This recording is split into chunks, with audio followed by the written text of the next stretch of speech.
podcast for curious mind.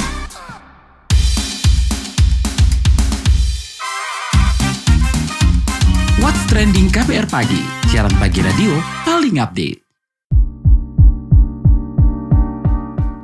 KBR Pagi, siaran pagi radio paling update. Selamat pagi, apa kabar kalian semua di hari Kamis 18 Januari 2024. Bersama saya, Lea Baneza, di What's Trending KBR Pagi pastinya. Peraga kampanye menjamur, sampai viral aksi protes penusuk pohon. Itu bakal kita obrolin pagi ini. Gimana nih di pagi hari ini? Saat berangkat ke kampus atau ke kantor tadi, sempat gak sih kalian mencermati jajaran poster dan baliho caleg capres di sepanjang jalan? Sebenarnya nih ya, Anda terbantu gak sih dengan paparan visual para peserta pemilu itu? Atau mungkin sebagian ada yang ketika berhenti gitu di lampu merah, menyempatkan diri menengok wajah-wajah yang terpampang di poster atau baliho di pinggir jalan. Tapi mungkin ya, ada juga sebagian masyarakat yang justru terganggu sama pemandangan tersebut. Bahkan ada juga nih yang sampai protes dan keberatan dengan adanya pemasangan alat peraga kampanye yang terpaku di pohon. Nah, beberapa waktu lalu ada aksi viral orang-orang menandai poster caleg di pohon-pohon dengan piloks hijau bertuliskan tersangka penutup pohon. Nah, tahu nggak sih kalau berdasarkan peraturan KPU nomor 15 tahun 2023 ada sejumlah larangan pemasangan alat peraga kampanye. Lokasi yang dilarang mencakup fasilitas pemerintah, tempat ibadah, gedung sekolah, rumah sakit, jalanan protokol, jalan bebas hambatan, sarana dan prasarana publik, serta taman dan pepohonan. Di zaman yang udah serba digital ini, emang masih zaman ya kampanye pakai baliho, apalagi harus sampai memaku pohon. Kita bahas setelah komen netizen plus 62 berikut ini.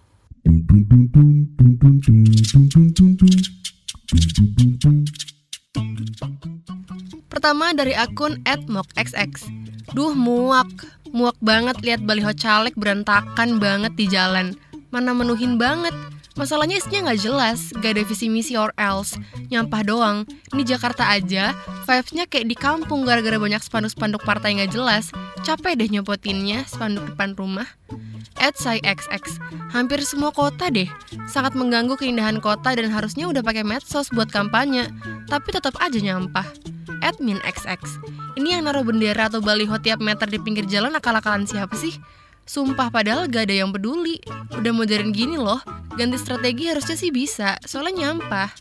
@rxx, Videotron diturunin, baliho dan spanduk yang nyampah kagak diturunin. @datxx, salah satu manfaat baliho atau spanduk caleg adalah inspirasi nama buat orang tua yang lagi menunggu kelahiran anaknya. @edixx, zamannya sekarang udah gak main banyak-banyak poster baliho, nyampah doang. Dan yang terakhir dari jurxx, tutorial kampanye zaman now. Pertama, Anies, live di TikTok narik perhatian fans K-pop. 2. Prabowo, image kakek gemoy dan susu gratis. 3. Ganjar, eksis di medsos pakai tren selfie bareng artis muda. Mereka aja enjoy, kenapa pendukungnya recok?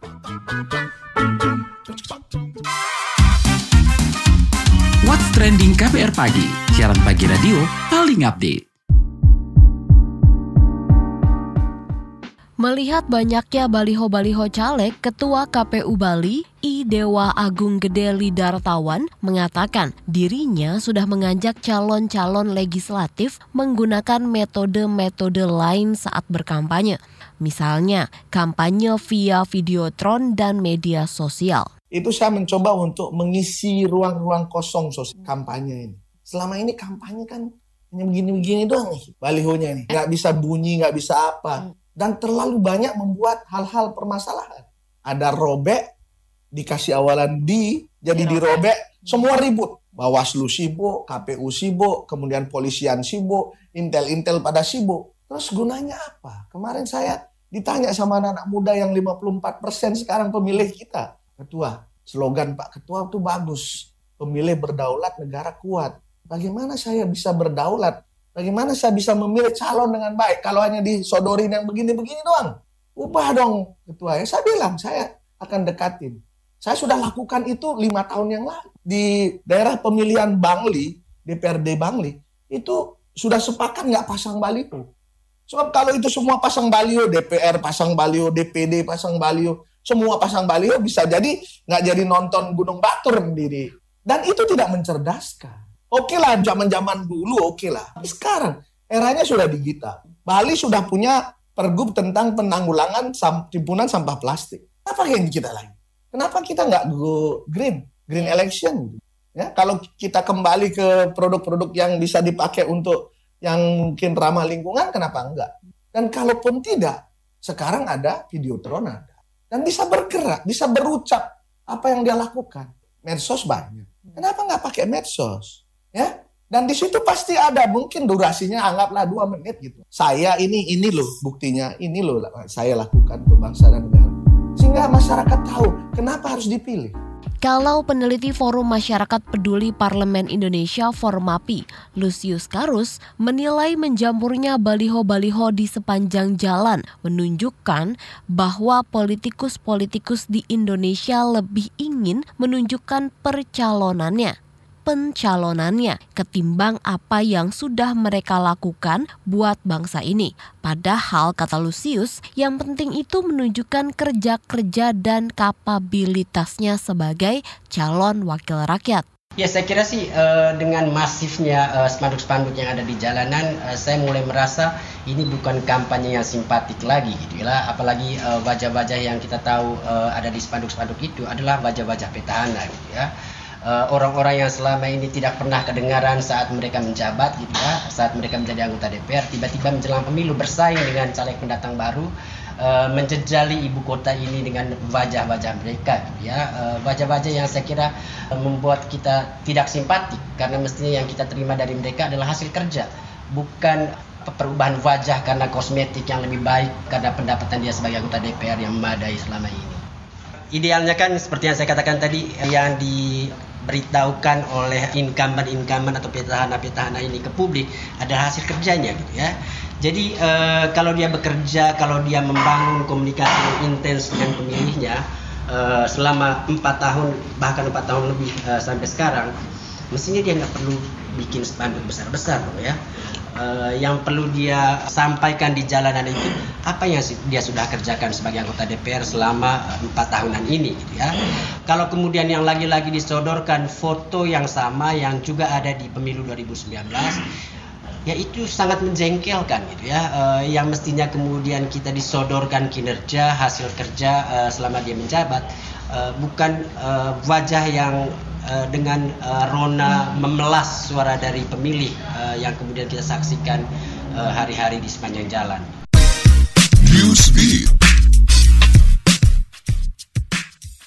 Pemerintah Korea Utara menutup peluang rekonsiliasi dengan Korea Selatan usai pembubaran organisasi-organisasi penting pemerintah yang bertugas mengelola hubungan dengan Seoul.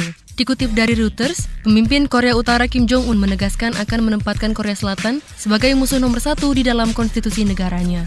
Sejumlah organisasi telah dibubarkan melalui keputusan yang diambil dalam pertemuan Parlemen Korea Utara pada Senin awal pekan ini. Di antaranya, Komite Reunifikasi Damai Negara dan Biro Kerjasama Ekonomi Nasional. Dalam keterangannya yang dikutip dari kantor berita Korut, KCNA, Kim menegaskan tidak ingin perang namun tidak juga menghindari perang tersebut. Selanjutnya, Kim Jong-un akan mengambil langkah-langkah praktis untuk melaksanakan keputusan tersebut. Pada pidatonya, Kim pernah menyalahkan Korea Selatan dan Amerika Serikat. Lantaran krisis ekonomi, masyarakat di Argentina mengurangi pembelian dan konsumsi daging. Bahkan saat perayaan asado atau tradisi barbecue di Argentina, dikabarkan sejumlah keluarga tidak membeli daging dan hanya mengkonsumsi sayur mayur. Dikabarkan inflasi di Argentina terjadi sejak 2023, di mana angkanya mencapai 200%. Akibatnya, warga Argentina memperketat pengeluaran mereka, tak terkecuali untuk urusan makan. Melansir Reuters, krisis ekonomi melanda negeri tangguh tersebut lantaran menumpuknya hutang dan manajemen ekonomi yang buruk. Hasil riset Badan Pengendalian dan Pencegahan Penyakit Korea Selatan menunjukkan perempuan-perempuan di Korea Selatan yang berusia 20 tahunan mengalami kekurangan berat badan. Tak hanya mengalami kekurangan berat badan, wanita-wanita yang memiliki berat badan kurang atau sehat pada kelompok usia tersebut dikabarkan masih terus berusaha menurunkan berat badannya lebih banyak lagi. Obsesi menurunkan berat badan yang sudah sehat atau kurang ini salah satu faktor penyebabnya adalah ekspektasi sosial, di mana di Korea sana disebut-sebut terlalu menonjolkan berat badan kurus. Namun pada masyarakat usia 30-an dan 40-an malah sebaliknya atau terjadi fenomena obesitas dan enggan menurunkan berat badan.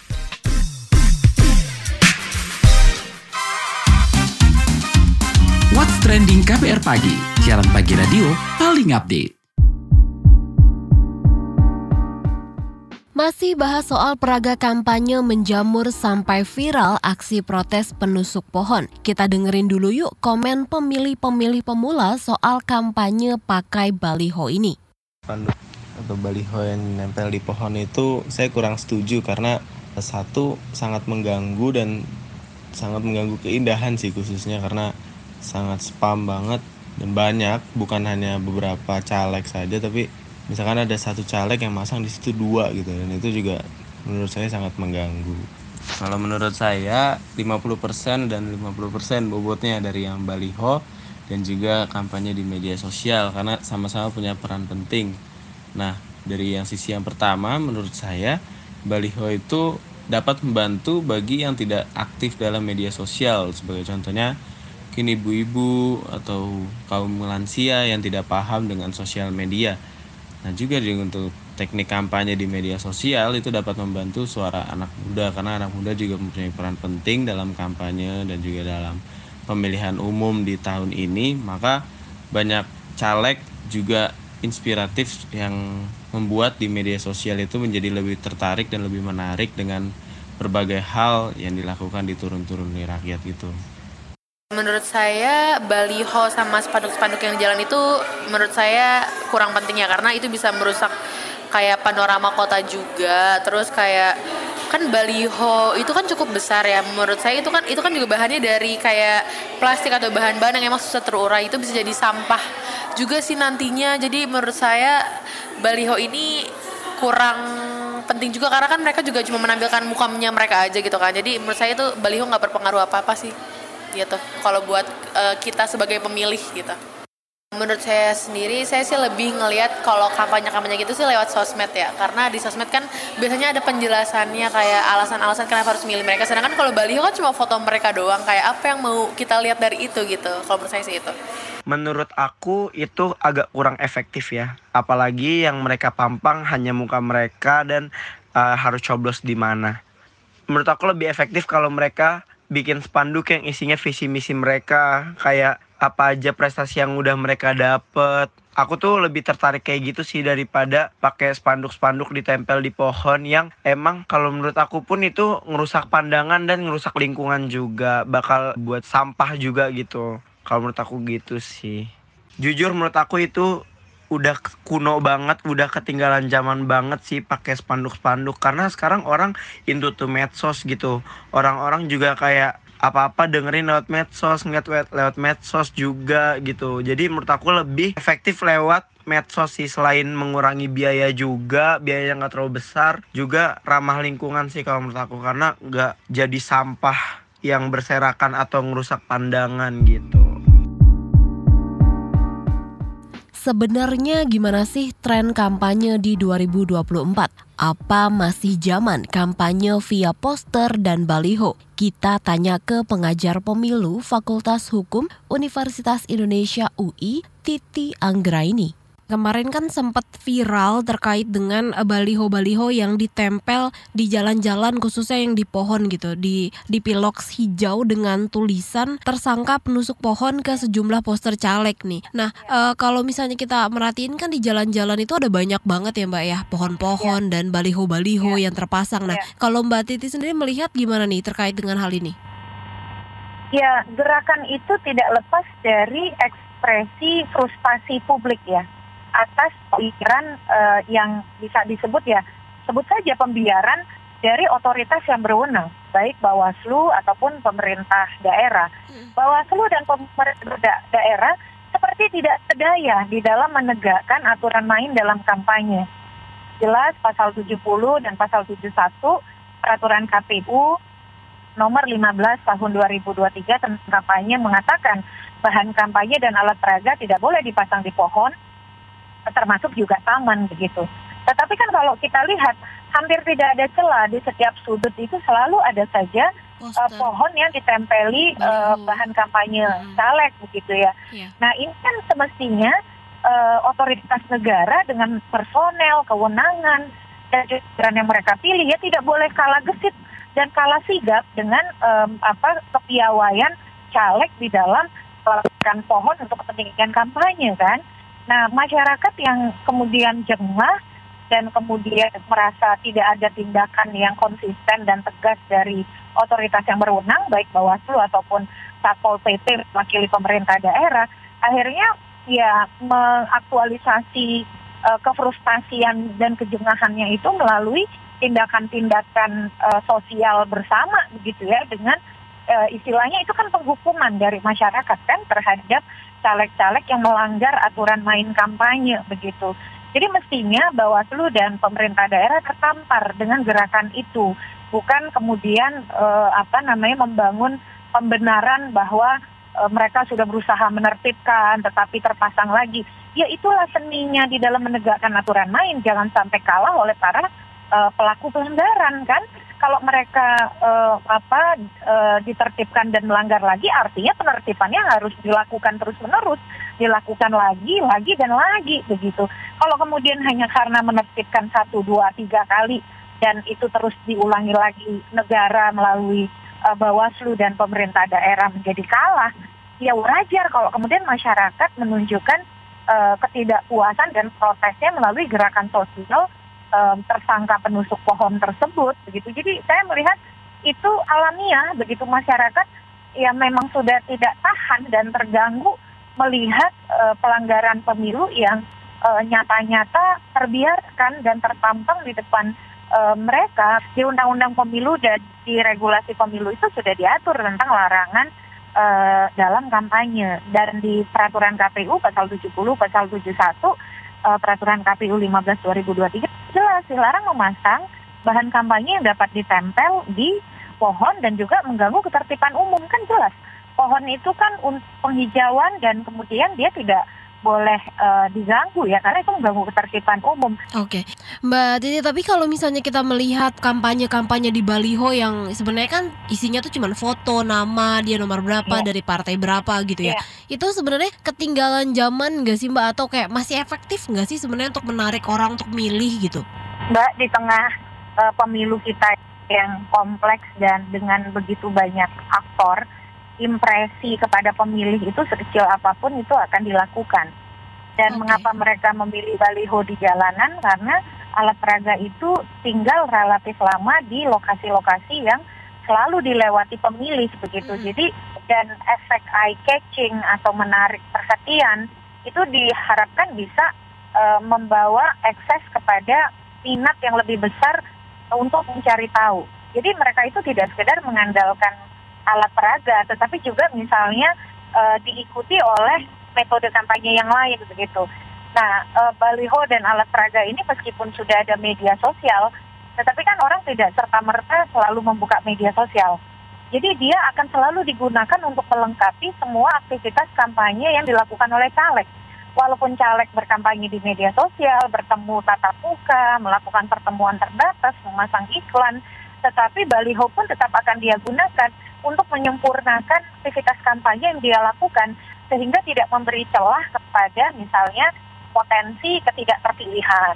Tetapi justru bagaimana segala sesuatu itu dioptimalkan untuk memberikan kontribusi bagi keterpilihan gitu. Nah, walaupun kita sudah bilang ini eranya digital, tetapi baliho walaupun misalnya insentifnya berkurang, dia akan tetap digunakan untuk kemudian memberi impresi dan memperbesar peluang keterpilihan.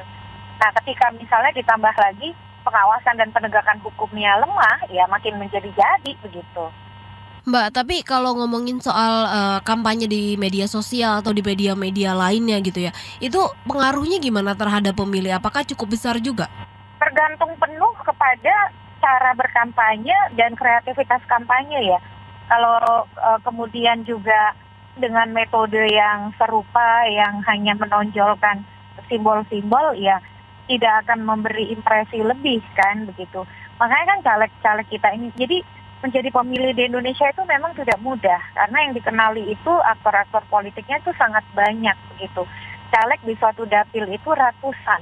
Nah, oleh karena itu ya kadang pemilih karena konsekuensi dari kerumitan itu ya mengambil pilihan itu pragmatis gitu, hanya melihat ya, simbol-simbol yang menarik, simbol-simbol yang cantik atau tampan gitu ya. Tetapi itu bisa dilawan kalau ada kreativitas yang kemudian bisa menawarkan kelebihan atau keunikan tertentu gitu. Disitulah ya makanya kreativitas caleg itu untuk berkampanye yang berbeda di media sosial tuh jadi tantangan gitu. Terakhir Mbak Titi, kira-kira selain melanggar aturan gitu pemilu, menempelkan baliho di pohon ini memiliki dampak apa aja Mbak? Ya tentu saja kalau kita lihat ya itu kan soal komitmen kepatuhan pada hukum. Jadi kalau untuk berkompetisi dan berkampanye saja mereka tidak patuh hukum, ya itu akan menjadi cerminan dari perilaku ketika menjabat. Maka mereka akan juga dengan mudah untuk melakukan penyimpangan dan pelanggaran. Jadi komitmen pejabat publik pada kepatuhan terhadap hukum itu bisa dinilai dari cara mereka berkampanye. Kalau mereka sudah diingatkan oleh publik, oleh otoritas yang berwenang untuk tidak berkampanye memaku pohon, tapi itu masih dilakukan, artinya potensi mereka menyimpang dalam jabatannya juga ada begitu. Dan itu menunjukkan bahwa komitmen keadilan mereka sangat terbatas atau tidak holistik. Karena keadilan itu bukan hanya bagi pemilih dan manusia, tetapi juga harusnya kan adil pada lingkungan begitu. Artinya mereka tidak punya perspektif atau komitmen keadilan pada lingkungan gitu. Terima kasih pengajar pemilu Fakultas Hukum Universitas Indonesia Titi Anggraini.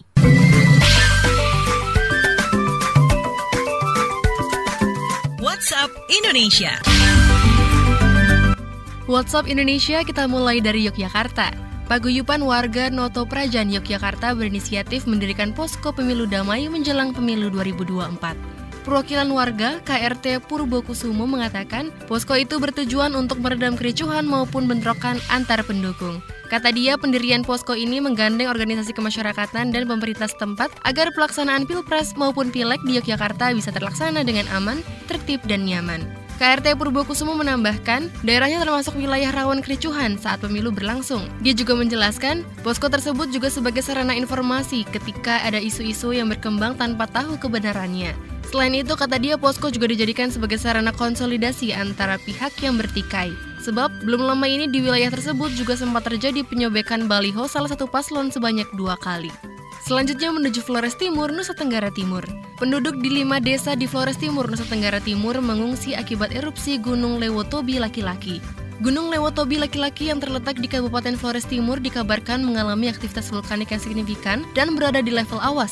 Kepala Badan Geologi M. Wafid mengatakan, pada 16 Januari kemarin gunung tersebut menunjukkan letusan dengan kolom erupsi mencapai ketinggian 600 meter di atas puncak. Erupsi ini menimbulkan awan tebal berwarna kelabu. Erupsi itu juga meningkatkan aktivitas kegempaan di sekitar Flores Timur. Kata Kepala Badan Geologi M. Wafid, aktivitas kegempaan menunjukkan indikasi pergerakan magma yang semakin intens. Terakhir, mampir Papua. Komisi Nasional Hak Asasi Manusia Komnas HAM membuka posko pengaduan pemilu 2024. Komnas HAM mendorong warga yang merasa terabaikan dan dilanggar hak-haknya mengadu. Kepala Perwakilan Komnas HAM Papua, Fritz Ramandi, mengatakan pihaknya siap mengawal pemilu 2024 yang rencananya bakal digelar 14 Februari tersebut. Menurut Fritz, menuju pemilihan 14 Februari, pihaknya fokus menjaga keterpenuhan hak-hak politik masyarakat. Fritz juga mengajak masyarakat turut mengawasi berjalannya pemilu 2024, sebab ada potensi-potensi hilangnya hak konstitusi masyarakat dan kelompok rentan. Demikian WhatsApp Indonesia hari ini. Terima kasih ya sudah mendengarkan What's Trending KBR Pagi. Jangan lupa terus dengarkan podcast What's Trending di kbrprime.id dan aplikasi mendengarkan podcast lainnya. Lea Baneza pamit, stay safe and happy. Bye-bye. What's Trending KBR Pagi, siaran pagi radio paling update.